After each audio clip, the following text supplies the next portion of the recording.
So with that, we have a fine gentleman here, Jim Farley. And what Jim did was he went and asked for the election results. Since this is a 218 property owners election, the ballots become public record, unlike a secret ballot where they don't. And you can see who voted what, where. And so he did an analysis on this, and so I'd like to welcome Jim, and he can talk to you about how the election took place. Thank you. Let's start with our map. Thank you very much, Alan. I appreciate the opportunity to come here and share the results of what we have found.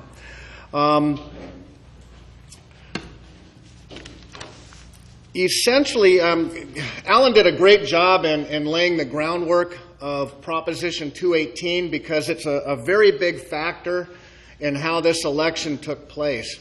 One of the other provisions of Proposition 218 is that the ballots, when the properties are voting for the assessment, are weighted by the amount of assessment that they're going to be paying. And that makes sense. That was a part of fairness of Proposition 218, in that those who are paying more get to vote more. And that makes it a fairer proposition for any election that's out there. The problem is the city used that provision in a manner that completely violates the intent of Proposition 218. They essentially used it in a way to pit some assessment payers against new assessment payers inside the newly formed district.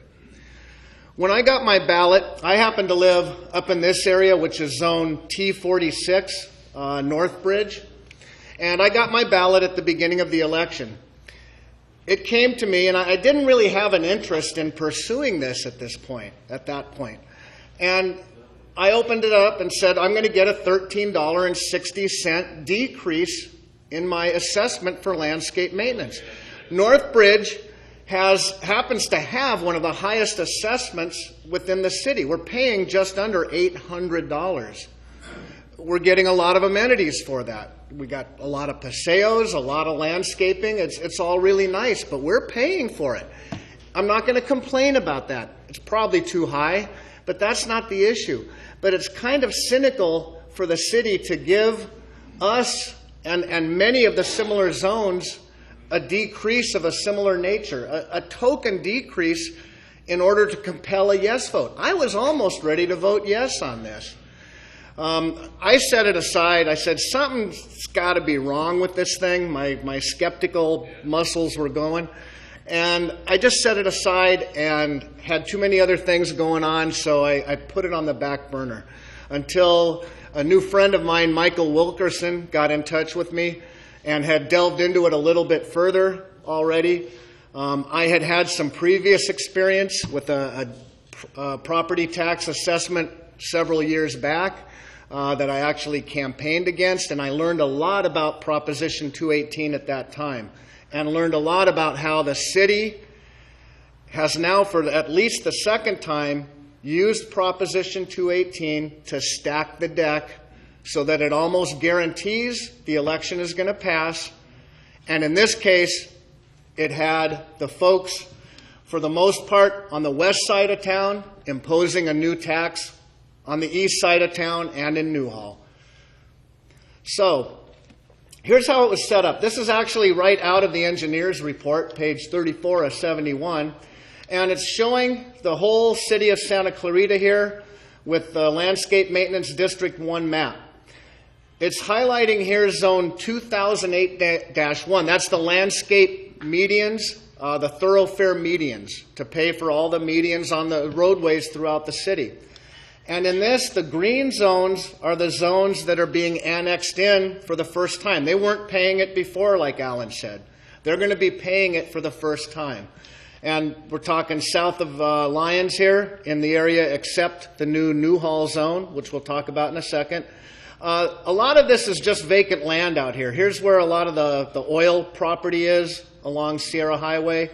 Circle J Ranch is an interesting exception because they're not only paying the new landscape median assessment, but they're also paying a new one under the new methodology too.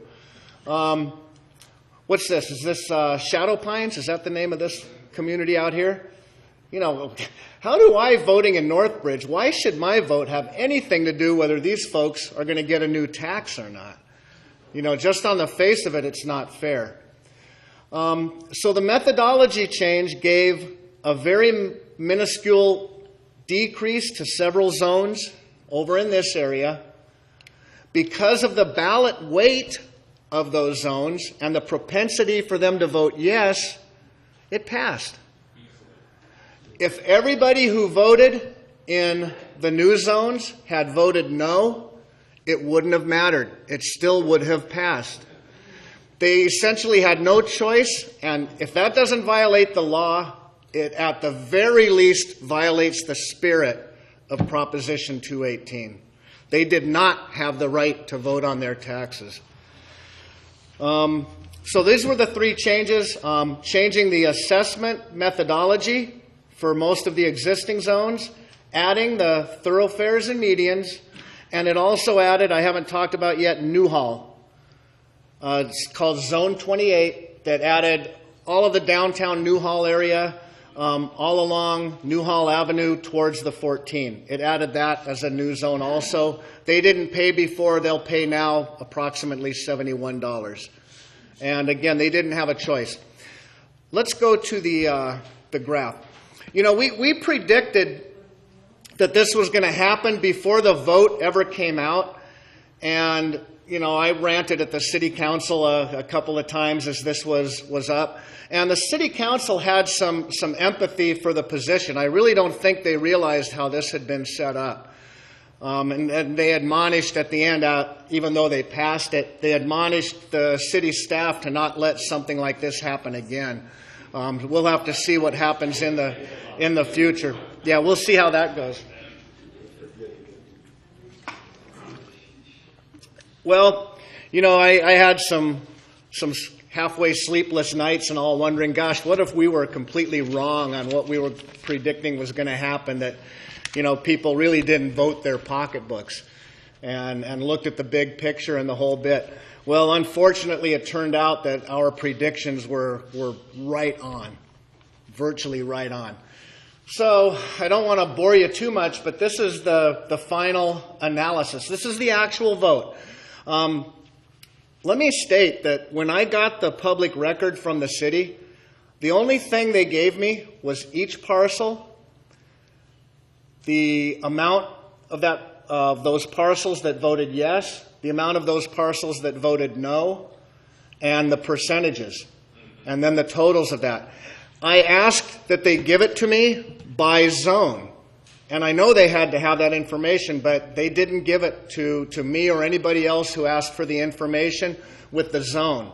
That would have made it a snap to sort through it all and do an analysis of it. I had to deconstruct the whole thing. Some were easy based on comparing the amount of the tax. That told me, for instance, right away, okay, that's a single-family home in T46 Northbridge, and there's hundreds of them. So I could assign those real quick. Others were not so easy because there's different methodologies as far as if it's vacant land, as far as how many acres, so you get random numbers in there. I was going from parcel numbers to a County of LA assessor's parcel finder application, going back to the engineer's report map, Google Maps, to make sure I was getting these things right, double checking, triple checking to make sure. I will admit, right here, little disclaimer, I might have a few parcels misassigned. That could have happened with 5,700 votes.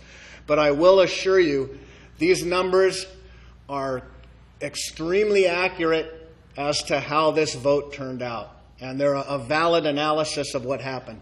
So this is broken down into two areas. Could you bring that one more line up, bring in line 6 or 5 on there too? Yeah, I want to get that title. Okay, so the first two zones here, this is all of the zones within all of Landscape Maintenance District number 1. These are new and annexed zones. So all of the taxpayers voting here will be paying this assessment for the first time. 2008-1 major thoroughfare medians and 28 Newhall are those zones. Here we've compiled the number who voted yes and the number who voted no. Thoroughfare medians voted 364 yes, 1565 no, or a difference of 17% when we take the weighted vote, because it's the weighted vote that counts, not the number of votes. So they voted 17% yes, 83% no. Clearly they didn't want this tax. Now, should the people in there be paying this tax? Perhaps.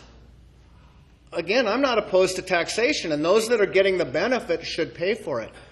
But when they combine this election with all of these other zones, they didn't have that option.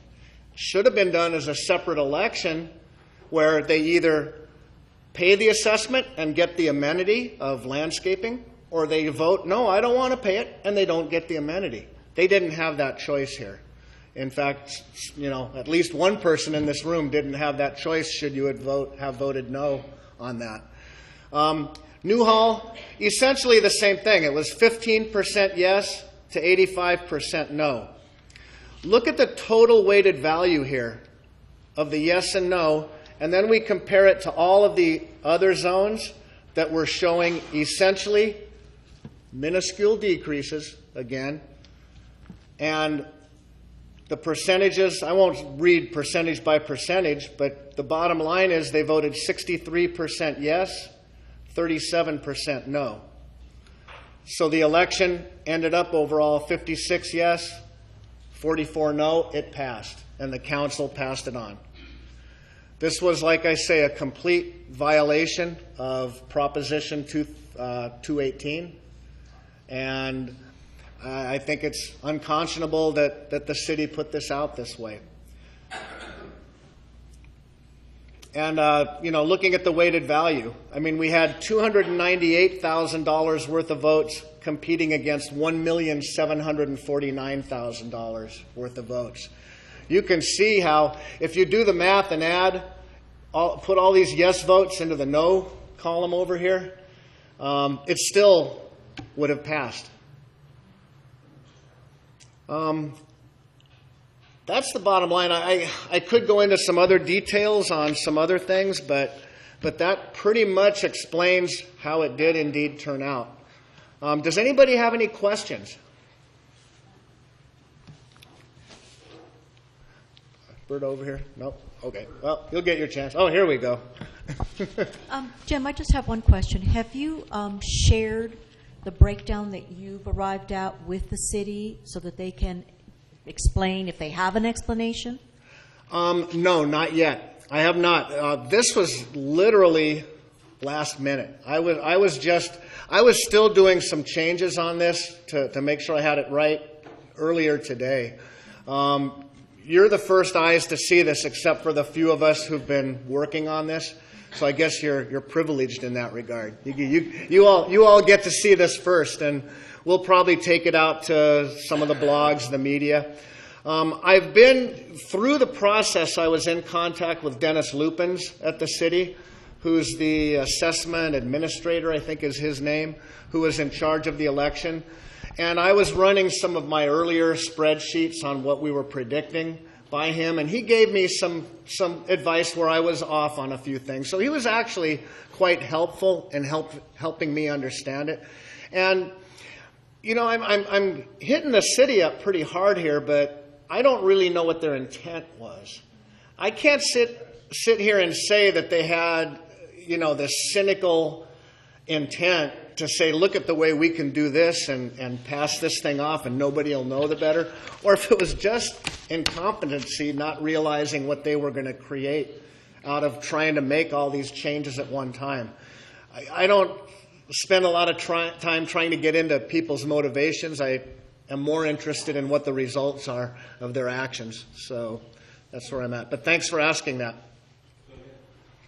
Hi. Yes, I'm in Friendly Valley, and I'm pretty sure this is what's affecting us. Yes. What kind of recourse or what can we do about this to reverse this action? Is there anything we can do? Well, that's an excellent question. It's like, where are the next steps from here? And, you know, some of the things that we've already done is we had several people talking at the council, and it did seem to get their attention. I really don't think the council themselves realized how this was set. Before we had the election results, I had contacted the Howard Jarvis Taxpayers Association, talked to their legal counsel there, communicated via email, shared some of my early spreadsheets on our predictions and how it was set up. The response I've got from them at this time is, you know, Jim, you're on to something. This thing is wrong. It's absolutely wrong. But right now it looks like it fits the law of Proposition 218, and there's nothing we can do. Now that we've constructed a lot more and have more facts and have had some time to just delve into the engineer's report a little bit deeper and some other aspects, we're going to take it past them again to see if there's some recourse through them. Beyond that, I'm open to any suggestions on where to proceed. Michael and myself are really the primary ones doing all of the research on this right now, and you know, right now I want to make sure people know what's going on. In my opinion, and stuff I've done before, unfortunately, there's a lot of apathy within the city. You know, folks are leading their lives doing their everyday stuff and all that, and this is hard stuff to comprehend. So if we can just get the word out, that's a huge thing too. And this was a complicated thing to get through. I mean, most assessment elections are, here's the total expense, here it is per parcel or EBU, I won't get into all those details, but here it is per parcel, we'll just call it that. If the people vote it, everybody pays this amount. If they don't vote it, they don't pay anything. This one was so complex because of the three basic changes they were trying to accomplish and the difference that everybody was paying. You know, it made it difficult to analyze, and maybe if we can help others understand what happened, it might prevent it in the future. Yes, sir. You know, to understand this a little bit more, maybe I'm not quite understanding it all, but they charged us, I live like Golden Valley in the 14th freeway. Okay, they've been charging this on taxes 2 years ago. Okay, assessment. We have 104 homes. Mm-hmm. Okay, they came in and they took over the parkways in Golden Valley. Okay. Green Mountain and the 14th freeway. The money we're paying, we're well happy paying it. Because our homeowners association for the landscaper reduced our bill $300 a month for our landscaping. And on top of it, they're paying the water bill of the city. They put all new controllers in there and everything, they're paying the water bill. Mm-hmm. So I think we got taxed, what is it, $80 or $60? Yeah, I don't know the specific, you know, charges for each area. The company that's doing the work for the city is they're paying them $400 or $500 a month. Mm-hmm. If you add up 104 homes, the money we're paying out, we're well getting our money back. Mm-hmm. So some cases it's going to be good for the people. Yes. In some cases it's going to be bad. Mm-hmm. But to fight this and stuff, I don't think you're going to go anyplace fighting this and stuff. You're just wasting our time. Mm-hmm. I mean, it's working for some places. And I think it's going to work out in Friendly Valley because the property is their planter down there. I know Friendly Valley. I live up on the top hill. And I think it's going to save some complexes a lot of money. Right. And again, as I said before, if Friendly Valley is getting a benefit, I think they should be paying for that benefit. But I think it needs to be done in a fair election so that it's not. Fair election is not. What's it going to hold up? It's still going to happen. It's not, you're not going to change it, I don't think. Well, I don't know. I want to emphasize I'm coming at this from the Proposition 218 perspective, and whether it fits the spirit of that, and this clearly didn't fit the spirit of that. And maybe the results wouldn't be different. I'll acknowledge that. That could be. Spend more time getting our bridge built on Golden Valley. I'll be happy. Well, did you have a new $60 charge on your bill? Because it's, are you gonna, well, no, then we're not talking, we're talking about something different. You haven't seen this on your bill yet. You haven't seen this on your bill yet. It will occur, it will appear, won't appear there yet.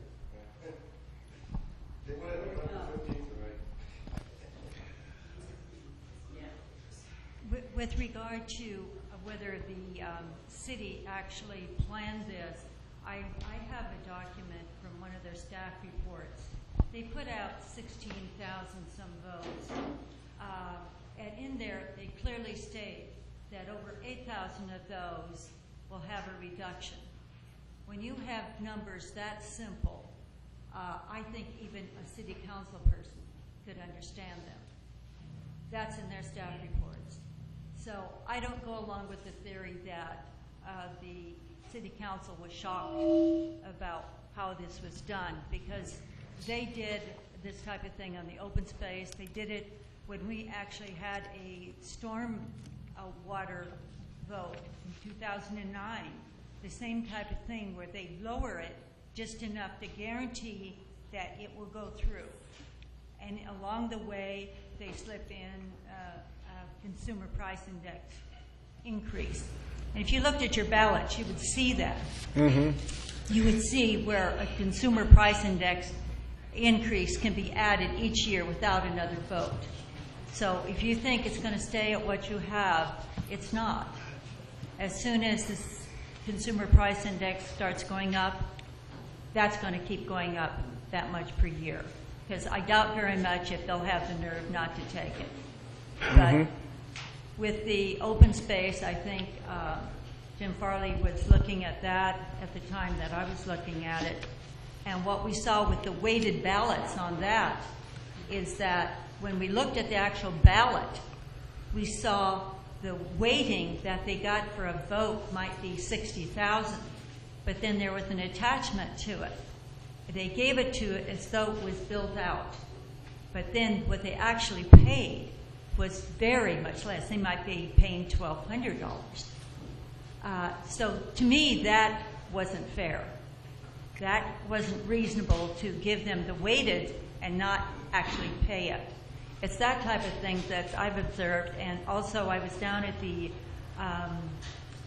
CCAC meetings, which is the government of the different areas, and they're looking at one for, I believe it's sewer and stormwater now that's going to be coming your way soon. Yeah, and as far as the weighting goes, like I said, it's almost like a cynical way of using Proposition 218 to violate Proposition 218. And like Alan was saying, Prop 218 came about in the first place to back up Proposition 13 because the cities found a way around Proposition 13 by adding assessments just by having a hearing on it. And people could come and talk at the hearing and protest it, but they could still vote it in anyway. So here comes in Prop 218 to say, no, you're going to get the vote. So now, I don't know if it's beyond Santa Clarita, but now Santa Clarita is finding another way to weight the ballots in a way that essentially goes around 218. And that's really where I'm coming from, the basis of where I'm coming from. It's taken 218 away from us by the way they set it up. I'd like to point out most of us think that in a regular election we're all voting for the same thing. So our yeses all mean the same thing, exactly the same thing. In this election, there were actually 7 different ballots that were sent out, depending on what zone and what kind of changes you were looking at. Like the one that for the new Newhall that was asking whether you wanted to be annexed in. In my case, I'm south of Lyons. It was asking me if I wanted to pay the new $59 median fee, or start paying it, which I hadn't paid before. There were also 5 different cover letters that were sent out with each of these because they had to explain the different ballots that were included. And on each ballot, depending on how much your equivalent benefit unit was, it calculated how much your decrease would be, or how much the increase would be. So if you had an EBU and an EBU was $200, but you lived in a condominium, you only paid 75% of that, and so it would say your new amount will be $150. Mm-hmm. The other thing, we were looking at Alan and I were looking at some city engineers' reports, and one thing that was kind of glaring in my mind was when you looked at each of the many zones that are in this, but particularly the 11 I think that are under question. As far as the city financing and the calculations, all of these areas that had already collected a tax and were not being voted in new or starting a tax, they all had huge surpluses. So in my mind, it's like, okay, if across the street from me on Lyons in Old Orchard, they decided that people were going to pay $20 less, right? Why wasn't that $50 less? Why was it such a nominal amount? Why was it such a small amount that would have been wiped out with the CPU within a year or a year and a half? Did it really matter? And to the people who have spoken and said, well, we're glad because we got this decrease. There's nothing wrong with them getting a decrease. Everybody should have a calculation that's fair. And if they've been overpaying, the city could have reduced that amount without having an election to do so. I mean, there's no reason they can't do that. City council could have just said, okay, you've been paying too much. Let's stop. There's too much surplus here. We don't need to collect anymore. Good point. I mean, that's very simple. Mm-hmm. So I feel also, from my point of view, I voted no because I thought it was unfair. I didn't vote no because I really thought that I shouldn't be paying for the medians. If it was just a vote for me to pay on the medians, I would have voted yes without any question. But the other part of it is I know there's homeowner associations and other groups of people that are out there, and they're getting a bill for $700 or $800, and they're grouped into this one district. How do I know when I'm voting yes that that's actually what they should be paying? What's the oversight on this whole thing? Maybe they should only be paying $500 or $600. What business is it of mine to have an election to vote them a decrease of only $20? How much do I know? How much do I know about them? And most of these people, because there were so many ballots and so many cover letters, they had no idea that they were voting increases for other people. They had no idea they were dragging other people into the zone. They had no idea that they were creating new zones and other people were going to be taxed. I'm one of those people. I was ready to just turn it in and vote yes because I had no idea what the whole implications would be until you contacted me and compelled me to look deeper into it. It was an eye-opener. When a question was put to the city, what information did you give people? The answer was, well, we believe. The short answer is we believe they want to know how it's going to affect them most directly. So their ballot information and their cover letter basically said, you're getting a $15 decrease. You're paying $780 now you're going to pay $760.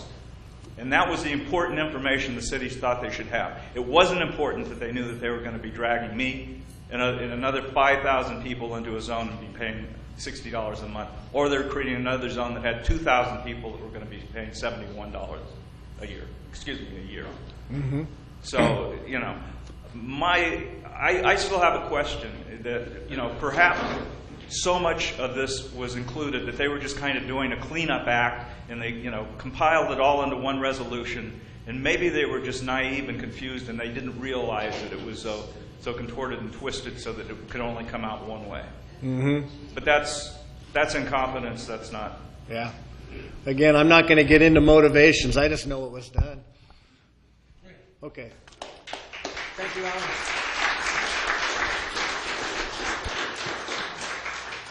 Okay.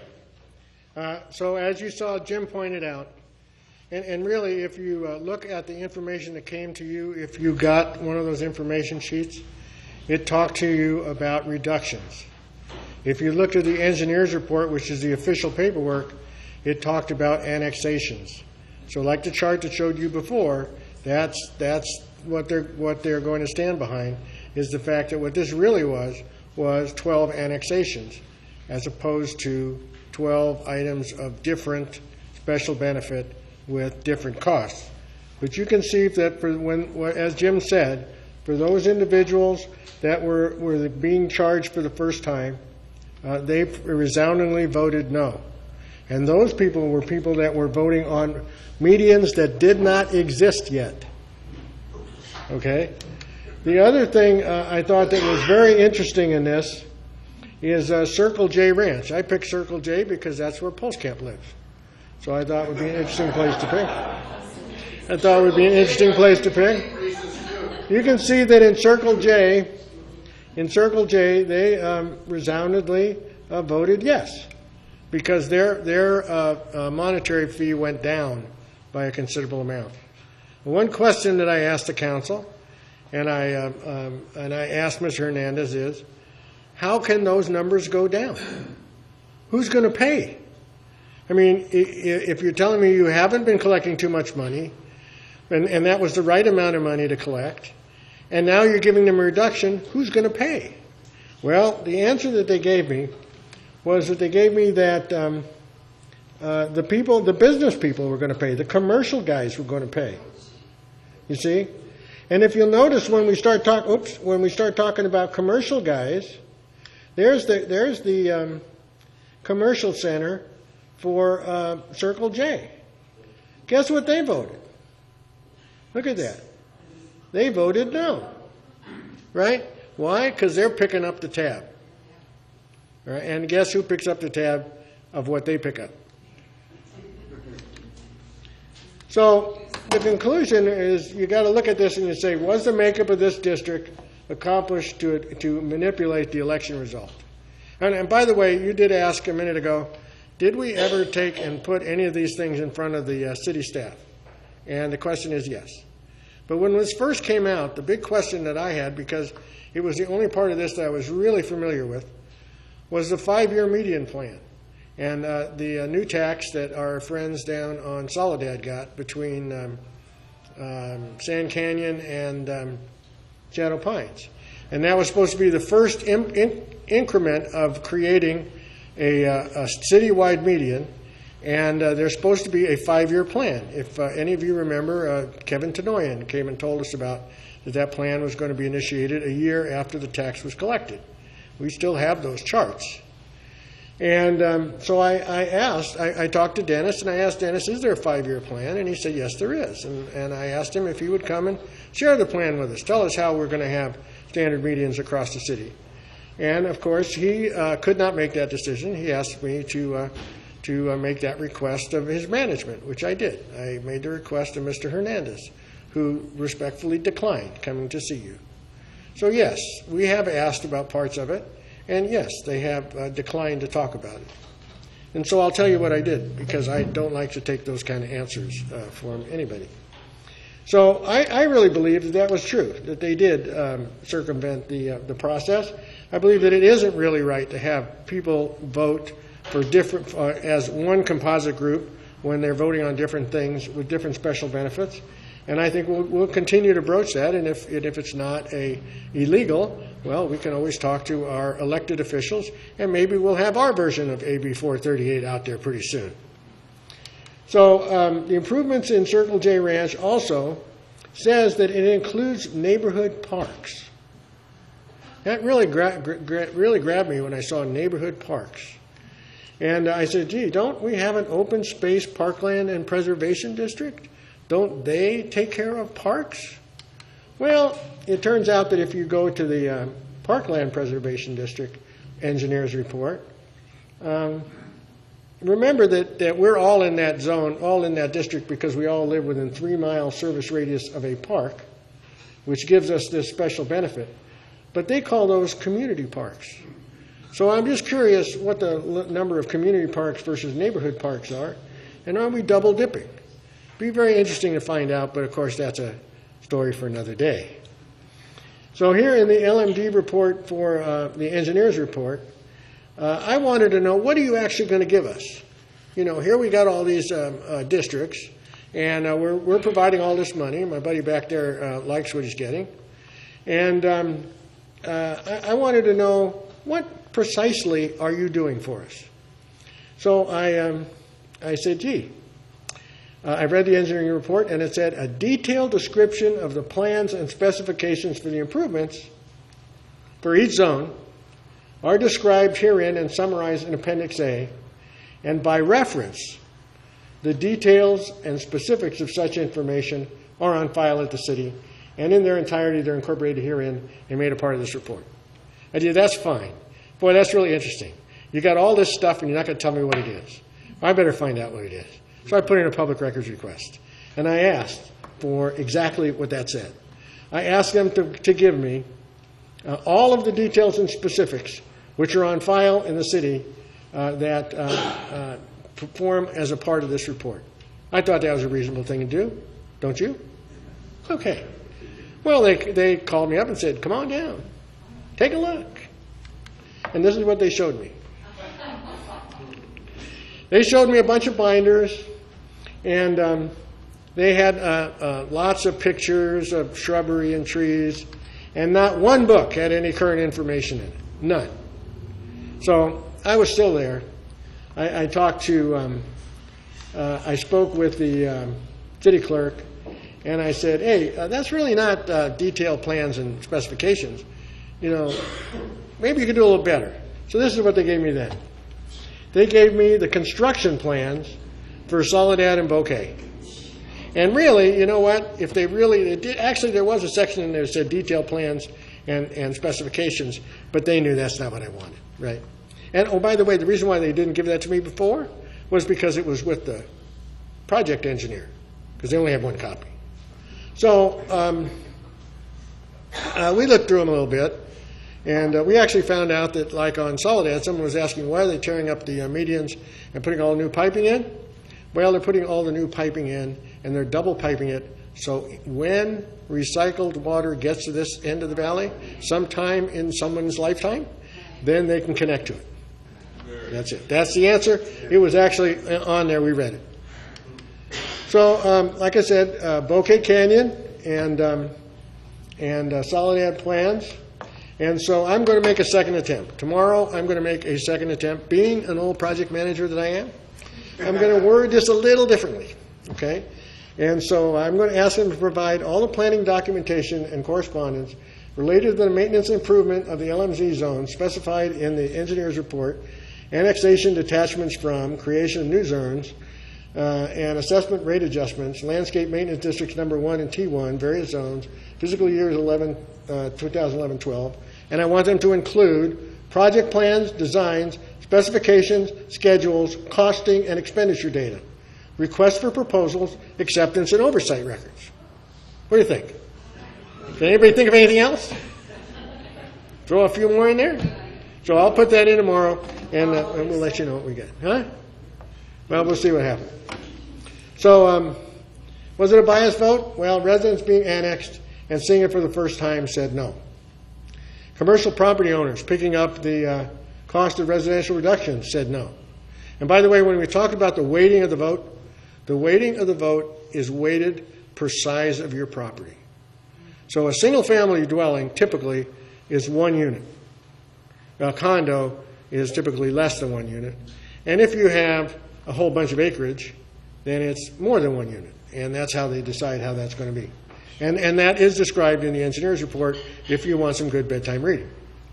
But who voted yes? Predominantly, it was residents that saw a fee reduction.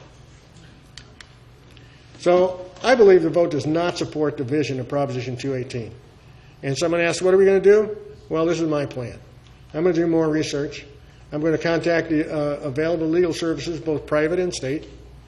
We're going to contact our elected officials, both city and state lawmakers, and talk to them, remembering that the goal of Proposition 218 is to protect taxpayers. And I don't think we were protected at all. I think we were duped.